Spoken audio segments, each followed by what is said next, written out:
Siang Pak. Satu persatu para tokoh agama, cendekiawan dan pegiat kebangsaan yang tergabung dalam gerakan Nurani Bangsa atau GNB tiba di Istana Negara Kamis sore. Mereka diundang Presiden Prabowo untuk melakukan pertemuan dengan Presiden. Para tokoh nasional yang hadir diantaranya Sinta Nuria Abdurrahman Wahid selaku Ketua GNB, Quraish Shihab hingga Komarudin Hidayat. Sudah pada masuk. Kita masih belum tahu, tapi ya mungkin masalah-masalah terakhir, perkembangan terakhir. Dari gerakan Nurani Bangsa yang datang siapa aja sama Presiden? Dari gerakan Nurani Bangsa yang akan hadir adalah tentu ketuanya Ibu Sinta Nuria Abdurrahman Wahid, lalu kemudian ada Pak Quraish Shihab, ada Romo Magnis Suseno, lalu ada Ibu Omi Komaria Nurholis Majid, ada Komarudin Hidayat, ada Pak Eri, Riana Harjana Mingkas, ada beberapa tokoh yang lain. Dan untuk mengetahui informasi selengkapnya, kami telah terhubung dengan jurnalis iNews Jane Cahyani dari Istana Kepresidenan Jakarta. Selamat sore Jane, apa saja agenda sejumlah tokoh bangsa di Istana? Silakan.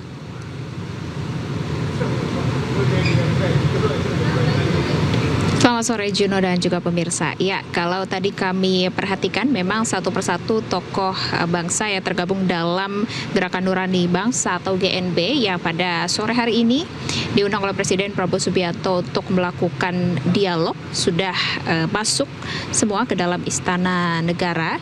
Kemudian tadi juga didampingi oleh sejumlah menteri koordinator.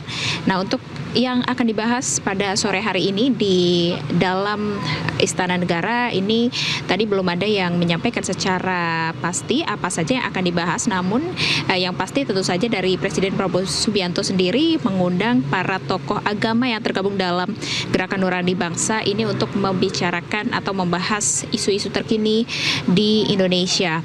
Nah, kalau tadi kami juga sempat memperhatikan ya, mengamati siapa-siapa sajakah yang datang pada sore hari ini di Istana Negara. Tadi kalau dari GNB atau Gerakan Nurani Bangsa sendiri yang terdiri dari tokoh lintas agama, cendekiawan dan juga pegiat kebangsaan, tadi diantaranya ada semuanya sudah datang meskipun ada beberapa mungkin yang absen. Namun tadi sudah ada tokoh, salah satunya ada Quraish Shihab, seorang tokoh agama, kemudian ada Romo Frans Magnis Suseno yang merupakan imam Katolik dan beberapa tokoh agama lain. Kemudian tadi yang sudah kami sampaikan juga didampingi juga oleh sejumlah menteri. Nah, ini diantaranya ada ex-menteri agama Lukman Hakim, kemudian tadi juga datang Wamenristek ada Stella Christy, kemudian menteri agama juga datang Nasaruddin Umar, kemudian ada Menko Hukum HAM Imigrasi dan Pemasyarakatan Yusril Iza Mahendra dan juga Wamennya Oto Hasibuan, kemudian ada Menko Pemberdayaan Masyarakat Mohamad Iskandar, kemudian ada Menko Infrastruktur Agus Harimurti Yudhoyono, kemudian ada Menko Perekonomian Airlangga Hartarto dan Menteri SDM Bahlil Lahadalia. Nah, tadi kalau kami tanyakan sejumlah pertanyaan kepada para Menko ini pada sore hari ini akan membahas soal apa, memang belum dikatakan atau belum disampaikan secara pasti, namun yang pasti ada beberapa isu terkini yang akan dibahas pada sore hari ini di dalam Istana Negara bersama Presiden Prabowo Subianto. Nah, salah satunya juga isu mungkin yang terkait dengan beberapa hal yang terjadi di beberapa waktu kebelakang di Indonesia. Namun tentu saja nanti akan kami tanyakan pada saat nanti dialog bersama Gerakan Nurani Bangsa ini sudah selesai di dalam Istana Negara. Nanti kami akan tanyakan seperti apa hasilnya. Kemudian apakah ada isu-isu update terkait isu-isu terbaru yang terjadi belakangan ini di Indonesia. Sementara itu, Juno. Baik. Jane, terima kasih atas laporan Anda. Selamat bertugas kembali. Presiden Prabowo Subianto berkunjung ke Sekolah Rakyat Menengah Atas di Jakarta Selatan. Prabowo berharap kehadiran sekolah ini bisa memberikan kualitas pendidikan terbaik untuk anak-anak yang membutuhkan.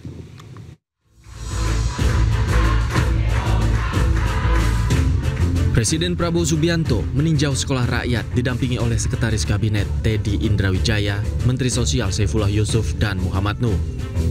Hingga kini sudah ada 100 sekolah rakyat yang beroperasi dan akan bertambah menjadi 165 sekolah rakyat pada bulan Oktober mendatang. Saat meninjau sekolah ini, Presiden Prabowo berharap fasilitas yang dimiliki sekolah bisa menunjang pendidikan anak-anak secara maksimal. Prabowo bangga melihat para siswa yang sekolah di tempat ini memiliki prestasi yang baik. Prabowo berkomitmen untuk terus menambah jumlah sekolah rakyat setiap tahunnya. Tahun ini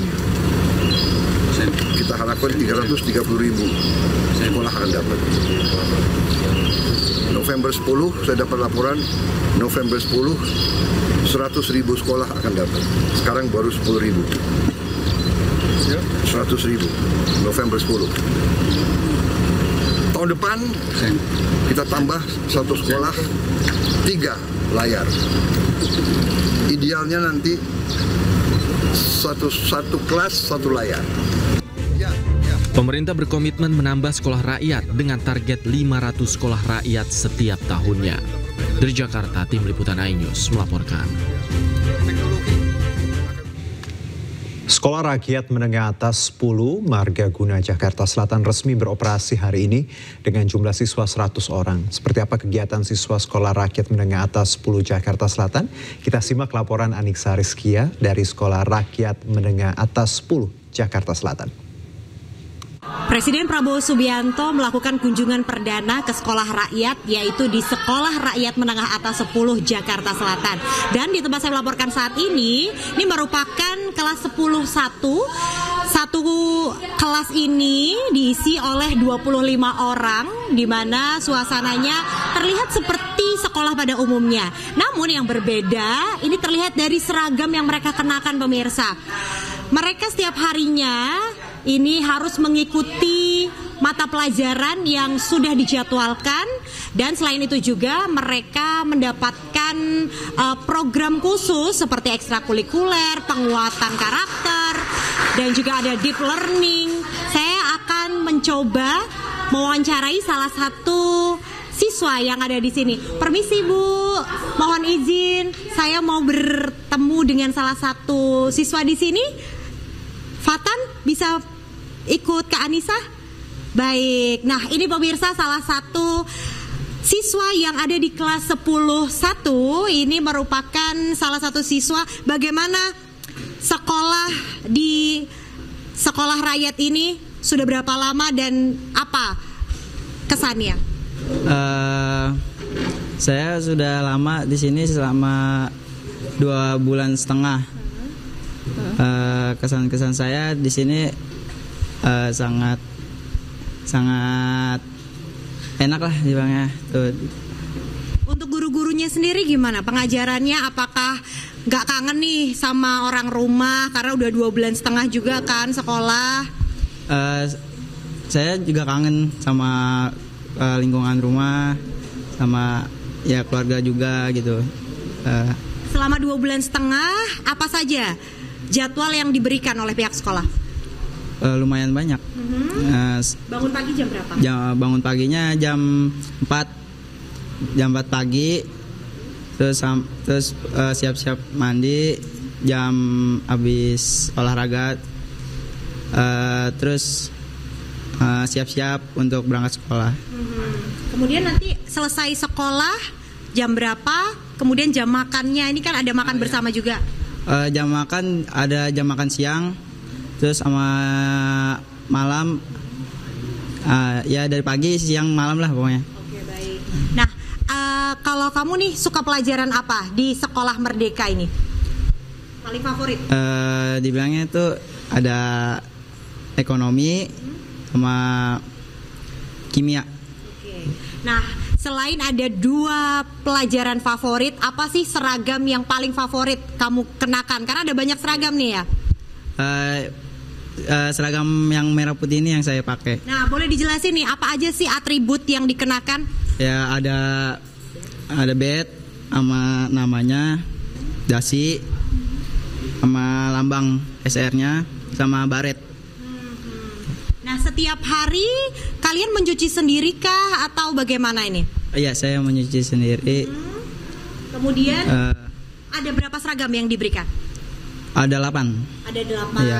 Kemudian ada jadwalnya sendiri-sendiri? Iya, ada jadwal sendiri-sendiri. Oke, baik. Ada badge yang dikenakan juga pemirsa, ini menarik sekali. Fatan, terima kasih atas waktunya. Selamat melanjutkan lagi.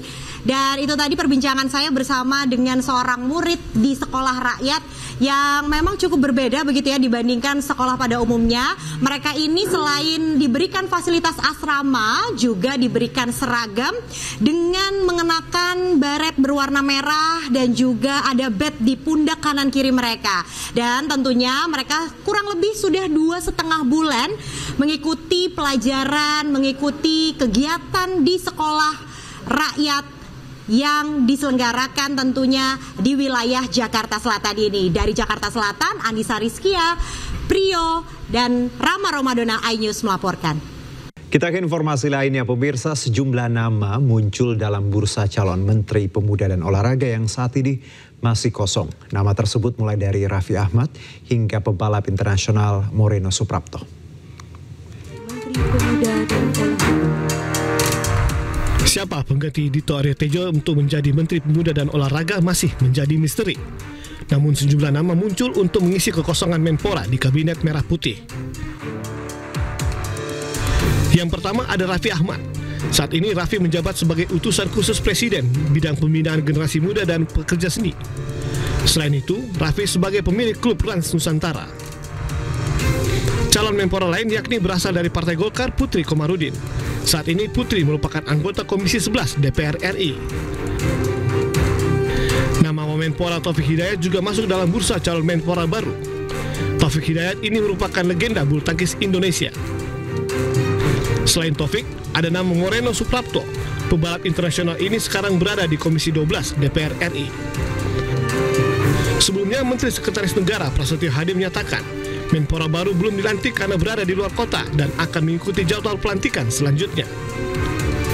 Belum menunjuk secara definitif siapa yang akan beliau tugaskan menjadi Menko Polkam, sehingga untuk sementara waktu beliau akan menunjuk ad interim untuk menjabat sebagai Menko Polkam. Siapa Mas?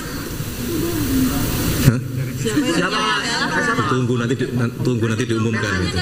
Menhan, Mas. Tunggu dulu, intinya kalau sebelum ditandatangani kan kita nggak berani menyampaikan gitu. Yang kedua, berkenaan dengan Menteri Pemuda dan Olahraga, jadi pengganti Menteri Pemuda dan Olahraga kebetulan posisi sedang di luar kota sehingga tidak bisa mengikuti pelantikan pada sore hari ini. Akan dijadwalkan kembali di prosesi pelantikan yang berikutnya. Pada 8 September lalu, Presiden Prabowo telah melantik menteri baru, namun Menpora dan Menko Polkam masih kosong. Untuk isi kekosongan, Presiden Prabowo menunjuk Safri Samsudin sebagai Menko Bidang Politik dan Keamanan ad interim.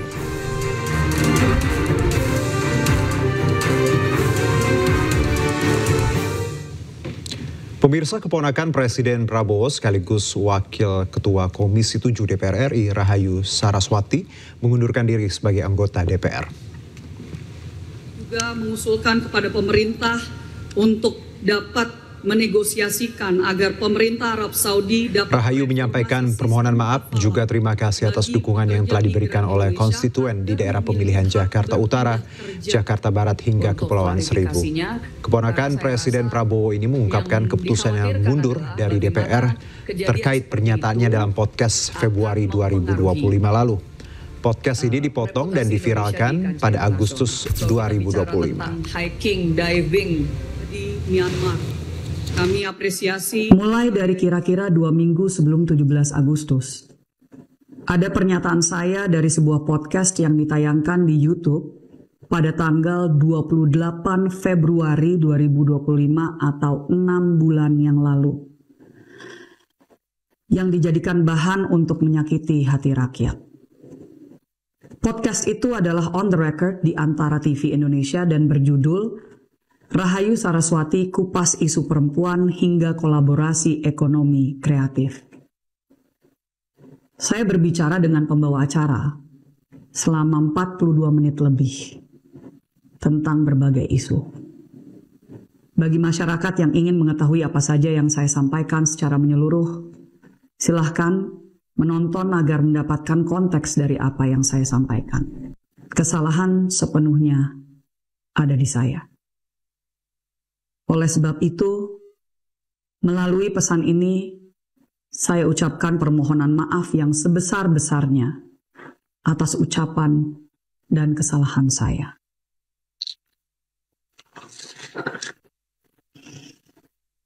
Dengan ini, saya menyatakan pengunduran diri saya sebagai anggota DPR RI kepada fraksi Partai Gerindra. Kementerian baru yakni Kementerian Haji dan Umroh menambah daftar Kabinet Merah Putih yang sebelumnya 53 menjadi 54 kementerian dan lembaga. Selain itu, Wakil Menteri juga bertambah 1 menjadi 57 Wakil Menteri.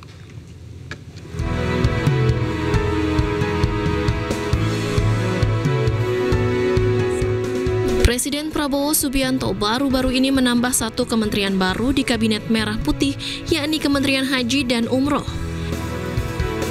Presiden menunjuk Muhammad Irfan Yusuf sebagai Menteri Haji dan Umroh serta Dhanil Anzar Simanjuntak sebagai wakilnya. Pelantikan menteri dan wakil menteri baru ini bersamaan dengan perombakan kabinet sejumlah menteri pada Senin 8 September lalu di Istana Negara Jakarta. Kementerian baru yang dibentuk Presiden Prabowo ini menambah daftar Kabinet Merah Putih yang dipimpinnya. Kementerian atau lembaga yang sebelumnya berjumlah 53 kini menjadi 54, yang terdiri dari 7 menteri koordinator, 42 menteri, dan 5 kepala lembaga atau badan setingkat menteri. Sementara wakil menteri yang sebelumnya 56 kini menjadi 57 wamen. Melihat besarnya jumlah kementerian dan lembaga negara di Kabinet Merah Putih, diharapkan dapat dikelola dengan sinergi antar lembaga agar tidak terjadi tumpang tindih kebijakan. Tim Liputan iNews melaporkan.